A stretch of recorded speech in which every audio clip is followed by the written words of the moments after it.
Hello guys, welcome back to my YouTube channel. അപ്പോൾ ഇന്നത്തെ video എന്ന് പറയുന്നത് ഒരു മിനി ലഞ്ച് വ്ലോഗാണ്. എന്തായാലും വീഡിയോനുള്ളിൽ പോകാൻ വരും. ഉണ്ടാക്കാൻ പോകുന്ന റെസിപ്പി എന്ന് പറയുന്നത് എൻ്റെ ഫേവറേറ്റ് ആയിട്ടുള്ള റെസിപ്പിയാണ്. എനിക്ക് മാത്രമല്ല, എൻ്റെ വീട്ടിലെ എല്ലാവർക്കും ഈ ഒരു കറി ഇഷ്ടമാണ് കേട്ടോ. അപ്പോൾ അത് എന്ത് കറിയാണെന്ന് വെച്ച് കഴിഞ്ഞാൽ വെണ്ടയ്ക്ക പുളിയാണ്. വെണ്ടയ്ക്ക പുളി എന്ന് പറഞ്ഞു കഴിഞ്ഞാൽ തന്നെ നോർമലി ഒരു ഗ്ലാസ് അരിയിട്ട് വീട്ടിൽ വെക്കുകയാണെങ്കിൽ ഈ ഒരു കറി ഉണ്ടാക്കുകയാണെങ്കിൽ 2 ഗ്ലാസ് അരിയിട്ട് വെക്കേണ്ടി വരും കേട്ടോ. നമുക്ക് കഴിക്കുന്ന ആ ഒരു ടേസ്റ്റ് കൊണ്ടിട്ട് എത്ര ഫുഡ് കഴിക്കുന്ന പോലും അറിയുന്നുണ്ടാവില്ല കേട്ടോ. അത്രയ്ക്ക് നമ്മൾ കൂടുതൽ കഴിച്ചു പോകും. സോ അങ്ങനെ ഒരു കറിയാണ് ഇന്ന് ഉണ്ടാക്കാൻ പോകുന്നത്. പിന്നെ ഒന്നാമത് എൻ്റെ ഹസ്ബൻഡ് ഫേവറേറ്റ് കറിയാണ് കേട്ടോ. ആദ്യം വെണ്ടയ്ക്ക എടുത്തിട്ട് നന്നായിട്ട് കഴുകിയിട്ട് ഒരു കോട്ടൺ തുണി വെച്ച് നന്നായിട്ട് വെള്ളമൊക്കെ കളഞ്ഞതിന് ശേഷം 2 എഡ്ജസും കട്ട് ചെയ്ത് കളഞ്ഞിട്ട് ചെറുതായി കട്ട് ചെയ്തിട്ട് മാറ്റി വെച്ചിട്ടുണ്ടായിരുന്നു കേട്ടോ. അതിനുശേഷം ക്യാരറ്റും ബീറ്റ്റൂട്ടും ആയിരുന്നു തോരൻ വെക്കാനായിട്ട് ഉച്ചയ്ക്ക്. അപ്പോൾ അതും കൂടി ഒന്ന് ക്ലീൻ ചെയ്ത് കട്ട് ചെയ്ത് മാറ്റി വെച്ചിട്ടുണ്ടായിരുന്നു.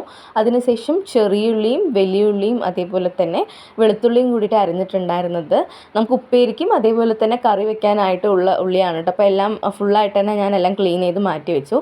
അപ്പോൾ എന്തായാലും പുളിക്കറി എന്ന് പറയുന്ന സമയത്ത് വെളുത്തുള്ളി മാത്രം മതി, ഇഞ്ചിയുടെ ആവശ്യമൊന്നുമില്ല. മെയിനായിട്ട് നമ്മൾ ചെറിയുള്ളിയാണ് ആഡ് ചെയ്യുന്നത്, വലിയുള്ളി ആഡ് ചെയ്യേണ്ട ആവശ്യമില്ല കേട്ടോ. അപ്പോൾ ഈ ഒരു 2 ഐറ്റമാണ് മെയിൻ വേണ്ടത്. പിന്നെ കറിവേപ്പിലയും കൂടി വേണം. അപ്പോൾ വെളിച്ചെണ്ണയിലാണ് കേട്ടോ ഉണ്ടാക്കേണ്ടത്. അപ്പോൾ ആദ്യം തന്നെ വെണ്ടയ്ക്ക നമ്മൾ ഡയറക്റ്റ് നമ്മൾ കറിയിൽ കൊണ്ടിട്ട് കഴിഞ്ഞാൽ അതിൽ നിന്നൊരു പശ പോലത്തെ സാധനം വരും. അപ്പോൾ അതുകൊണ്ട് നമ്മൾ കുറച്ച് വെളിച്ചെണ്ണ ഒഴിച്ചിട്ട് അത് മൊരിയിച്ചെടുക്കണം കേട്ടോ. അപ്പോൾ ഒന്ന് മൊരിയിച്ചെടുത്ത് കഴിഞ്ഞാൽ നമ്മൾ കറിയിലിടുന്ന സമയത്ത് ആ ഒരു പിശുപിശുപ്പ് ഉണ്ടാവുന്നുണ്ടാവില്ല. സ്ലോ ഫ്ലെയിമിൽ വെച്ചിട്ട് വേണം ഇത് മൊരിയിച്ചെടുക്കാനായിട്ട്, ഇല്ലെങ്കിൽ പെട്ടെന്ന് കരിഞ്ഞു പോവും. അപ്പം വെണ്ടയ്ക്ക നല്ലോണം മൊരിയിച്ച് മാറ്റി ഒരു പ്ലേറ്റിലേക്ക് എടുത്ത് വെക്കുക കേട്ടോ.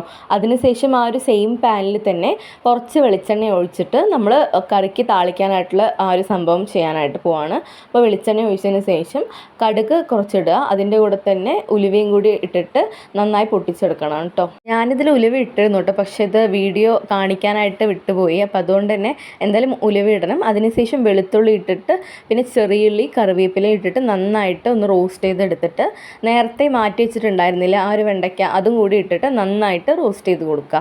അതിനുശേഷം ആവശ്യമായിട്ടുള്ള മസാല എന്ന് പറയുന്നത് മല്ലിപ്പൊടി, മുളക് പൊടി, മഞ്ഞൾപ്പൊടി, ഈ ഒരു 3 മസാല മാത്രം ആവശ്യമായിട്ട് വേറൊന്നും വേണ്ട കേട്ടോ. പിന്നെ അതിൻ്റെ കൂടെ തന്നെ ഓൾറെഡി പുളി വന്നിട്ട് ഒരു ലെമൺ സൈസിലുള്ള പുളി നമ്മൾ വെള്ളത്തിലിട്ട് വെച്ചിട്ടുണ്ടായിരുന്നു. അപ്പോൾ അതും കൂടി ഒന്ന് നന്നായിട്ടൊന്ന് സ്മാഷ് ചെയ്തെടുക്കണം. ആ ഒരു പച്ചമണം പോകുന്നവരെ ആദ്യം നമ്മൾ വെണ്ടയ്ക്കൊക്കെ വണക്കി കൊടുക്കണം കേട്ടോ. അതിന് ശേഷമാണ് നമ്മൾ ആ പുളിവെള്ളം അതിലേക്ക് ഒഴിക്കേണ്ടത്. പുളിവെള്ളം ഒഴിച്ചതിന് ശേഷം ഒരു ചെറിയൊരു കൊതി വരുന്നുണ്ടാവും കേട്ടോ.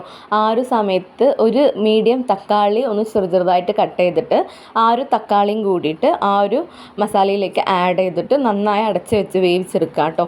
എന്നിട്ട് ആ ഒരു എണ്ണയൊക്കെ നമ്മൾ സെപ്പറേറ്റ് ആയി വരില്ല, ആ ഒരു ടൈം വരെ നന്നായി വേവിച്ചെടുക്കുക. എന്നിട്ട് വെറും തേങ്ങ മാത്രം മിക്സിയിൽ നല്ല പേസ്റ്റ് പോലെ അരച്ചെടുത്തിട്ട് അതും കൂടി അതിൽ ആഡ് ചെയ്തിട്ട് കുറച്ച് ആവശ്യത്തിന് വെള്ളവും കൂടി ഒഴിച്ചിട്ട് ഉപ്പൊന്ന് ചെക്ക് ചെയ്ത് നോക്കുക. ഉപ്പ് കുറവാണെങ്കിൽ അതും കൂടി ഒന്ന് ആഡ് ചെയ്തിട്ട് നന്നായിട്ട് വറ്റിച്ചെടുക്കുക കേട്ടോ.